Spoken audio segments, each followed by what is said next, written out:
Hi everyone, welcome back to Cutting Edge Crypto, the show where we cut through the noise and bring you the sharpest takes in the crypto world. I'm Damien, your host, and today we've got some juicy stories you won't want to miss. We're talking about FTX's latest court-approved reorganization plan, Crypto.com suing SEC Chair Gary Gensler, Bitcoin's mysterious creator possibly unmasked. Again, Ripple fighting back and much more, so let's dive in. First up, let's talk about one of the biggest scandals in crypto history, FTX. You all remember the colossal collapse of the exchange back in 2022, right? It wasn't just a bad day in the market. It was like the Titanic hitting the iceberg of financial mismanagement. Billions of dollars were lost, and the ripple effects were felt across the entire crypto space, from retail investors to major institutions. Now, 2 years later, there's finally some light at the end of the tunnel for creditors and users. A U.S. bankruptcy judge has just approved FTX's reorganization plan. This is a significant step forward, but before we pop the champagne, it's important to note that this doesn't mean everyone gets their money back tomorrow. The plan outlines how FTX will return assets to creditors, though how much and when remains uncertain. The creditors, which include a mix of institutional and retail investors, could still face significant losses, even with this plan. One interesting part of this reorganization plan is that it involves the liquidation of certain FTX assets to help repay creditors. We're talking about crypto holdings, FTX-owned businesses, and even its infamous trading division. There's still a massive gap between what FTX owes and what it has. But this is at least a start. And there's more. This plan could pave the way for FTX to rise from the ashes as a restructured entity. Some believe the brand might make a comeback under new management, while others think its reputation is irreparably damaged. What do you guys think? Is FTX on the road to redemption, or is it time for them to pack it up for good? Now, let's shift gears to some serious legal drama that's brewing between Crypto.com and the U.S. Securities and Exchange Commission, specifically SEC Chair Gary Gensler. So, here's the scoop. Crypto.com, one of the biggest crypto exchanges, received a Wells notice from the SEC.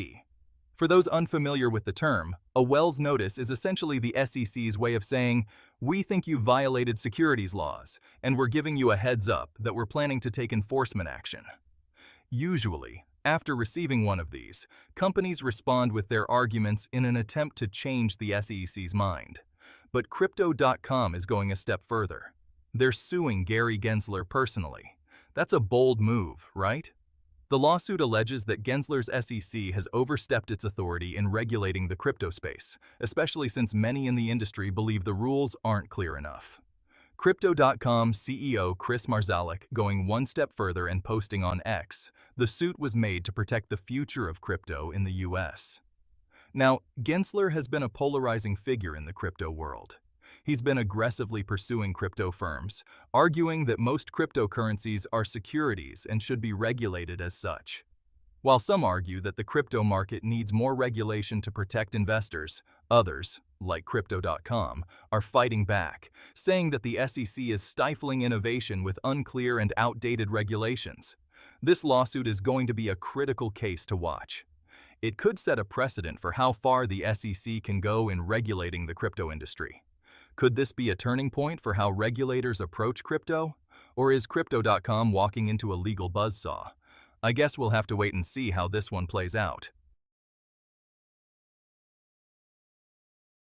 Alright, let's take a trip down the rabbit hole of one of the biggest mysteries in tech and finance. Who is Satoshi Nakamoto? For over a decade, the identity of Bitcoin's creator has been shrouded in secrecy, leading to countless theories and wild speculation. Well, HBO is throwing its hat into the ring with a new documentary that claims to have finally unmasked Satoshi Nakamoto. That's right. According to them, the legendary Bitcoin creator has been hiding in plain sight this whole time. Now, before we all get too excited, let's remember that this isn't the first time someone has claimed to know Nakamoto's true identity. We've seen people like Craig Wright claim to be the man behind Bitcoin, only for the courts to throw out those claims. This new documentary offers a different perspective, with interviews and evidence that might just sway some opinions. Whoever Satoshi is, they're sitting on a fortune, an estimated 1 million Bitcoin, worth billions today. But beyond the money, unmasking Satoshi could have massive implications for the crypto world. What happens if Nakamoto's identity is confirmed? Could it affect Bitcoin's status, its price, or even its legal standing? And let's be real. Could Nakamoto face legal action from governments or institutions? I won't spoil too much from the documentary by telling you who it is, allegedly. But the individual in question has since publicly stated it's not them. Sounds like something the inventor of Bitcoin would say. All jokes aside, this is definitely something to keep an eye on. So, who do you think Satoshi is? A lone genius? A group of cryptographers? An AI from the future? Certain three-letter agencies? Drop your theories in the comments. Now, let's hop over to Taiwan, where some exciting developments are happening in the world of crypto security. Taiwan is launching a crypto custody pilot program aimed at ensuring better protection for users' assets. For those who might not be familiar with the term, crypto custody refers to the storage and protection of digital assets. And no, it's not just about keeping your coins on an exchange. It's about having secure, regulated methods for holding your crypto. Something that has been endlessly being fought for in the crypto space. Why is this a big deal? Well, as we've seen with numerous exchange hacks and collapses, yes, I'm looking at you, FTX, Voyager, Celsius, etc., security is a major concern in crypto. If you don't control your private keys, you don't really control your assets.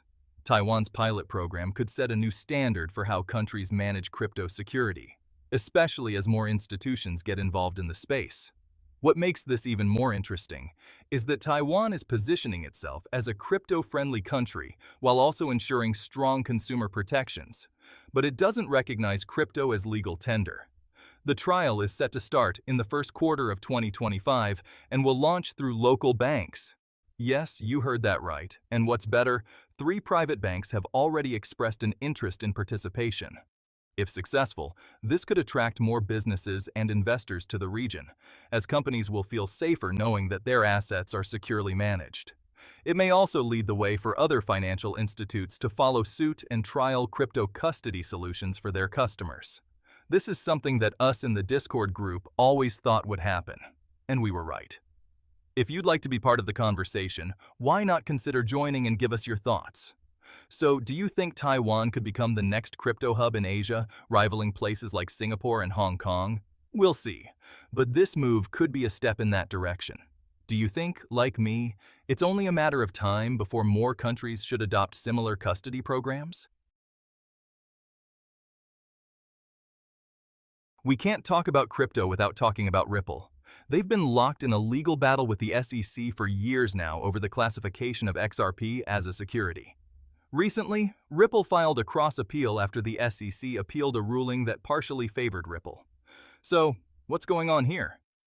To catch everyone up, the SEC sued Ripple back in 2020, arguing that XRP was sold as an unregistered security. Ripple, of course, disagrees, saying that XRP is a currency, not a security, and therefore doesn't fall under the SEC's jurisdiction. The case has dragged on, and in a July ruling, the judge gave both sides a partial win. Ripple scored a victory by showing that programmatic sales of XRP weren't securities, but the court did agree with the SEC that direct sales to institutional investors were.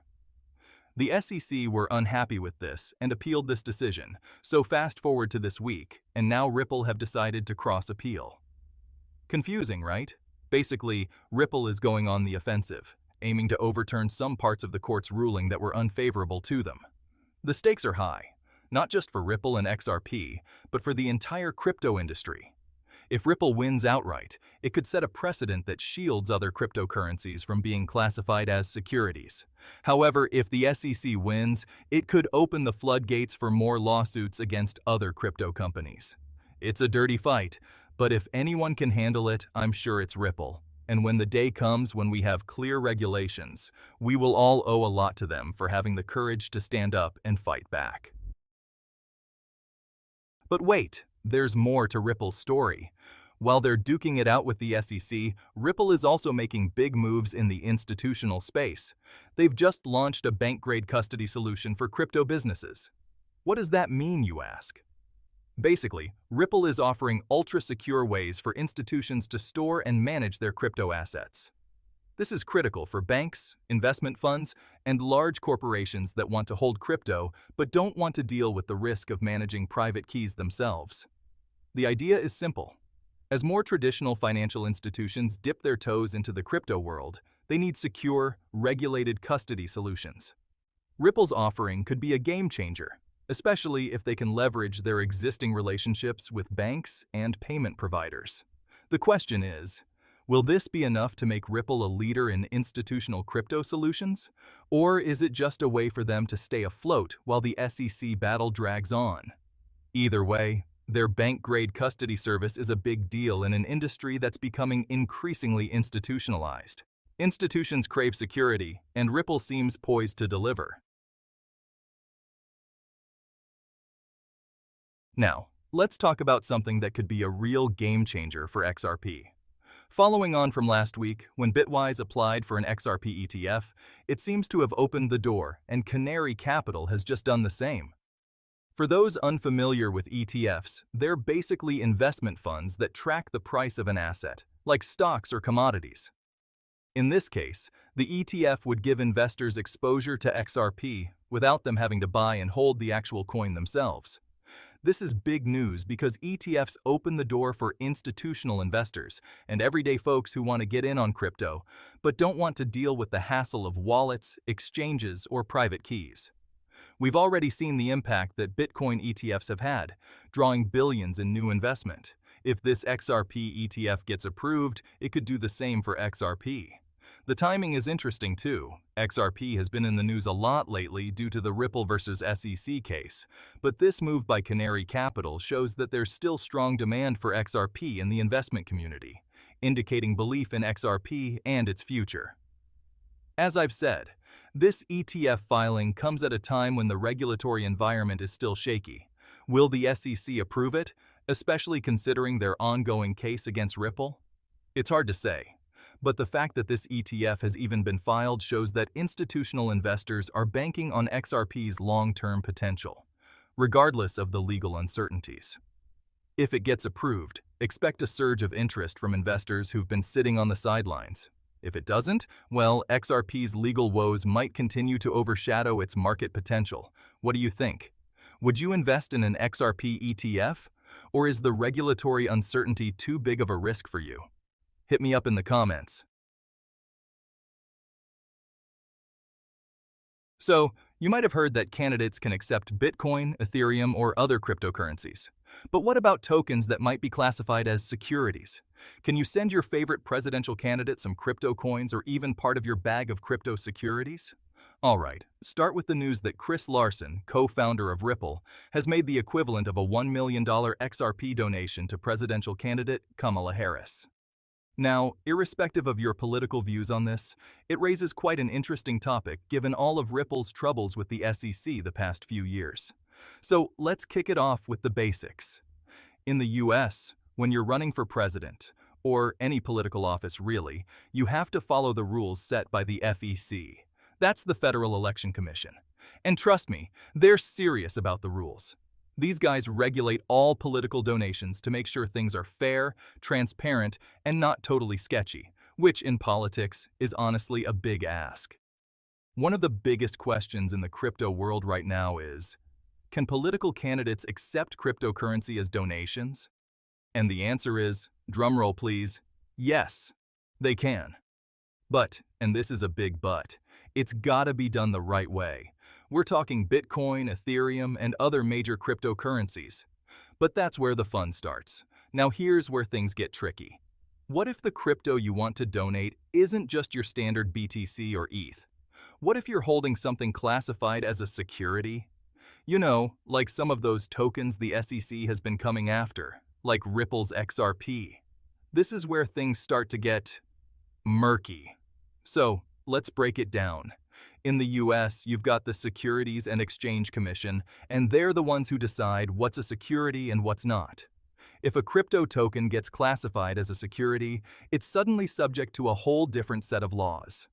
And unfortunately, those laws make it illegal to use securities as donations for presidential campaigns.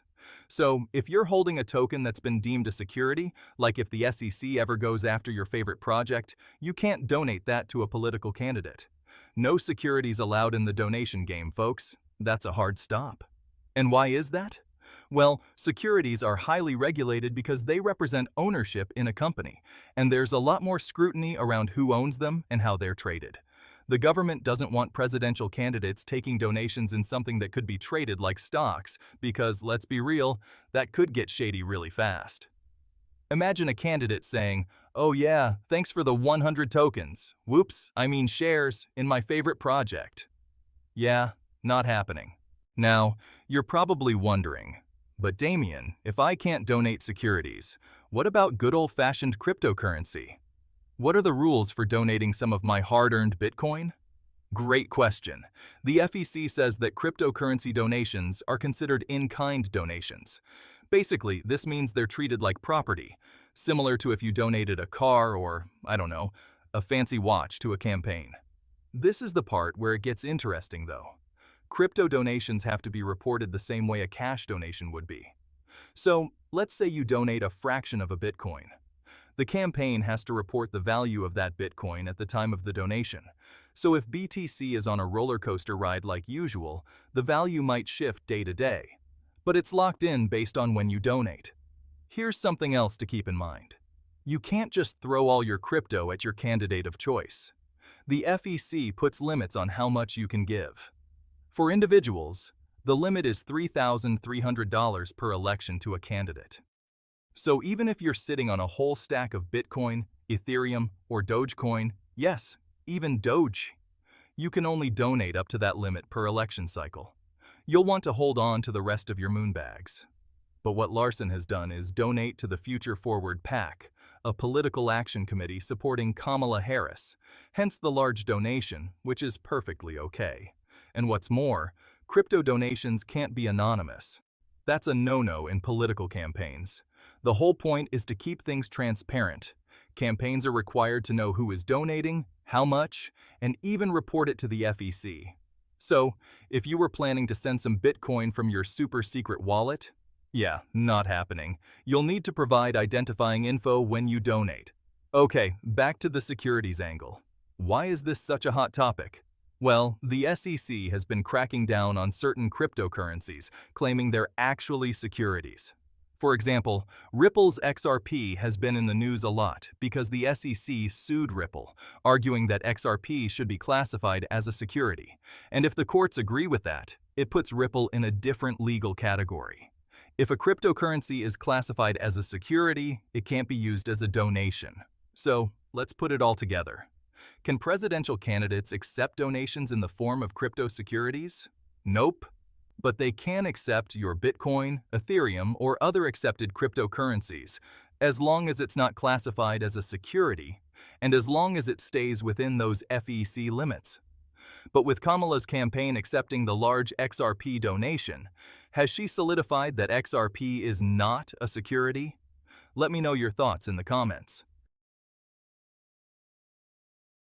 Okay, it's been a crazy week and a lot to unpack here today, but that's a wrap for this week's episode. We've covered everything, from the FTX reorganization plan to Crypto.com's legal battle with Gary Gensler, the possible unmasking of Bitcoin's creator, Taiwan's move toward crypto custody, and, of course, Ripple's latest cross-appeal and their big custody service play. And we can't forget the potential XRP ETF that could shake up the market, not to mention the rules surrounding political donations. As always, I love hearing what you think about these topics. Which story got you the most excited? Are you Team Ripple or Team SEC? Are you ready to invest in XRP if the ETF gets the green light? Let me know in the comments, and please, please, please don't forget to hit that like button and subscribe if you haven't already. And please consider joining the Discord group. I've put the link in the description. You won't regret it. We've got more cutting-edge crypto content coming your way next week. Until next time, stay sharp, stay informed, and stay curious.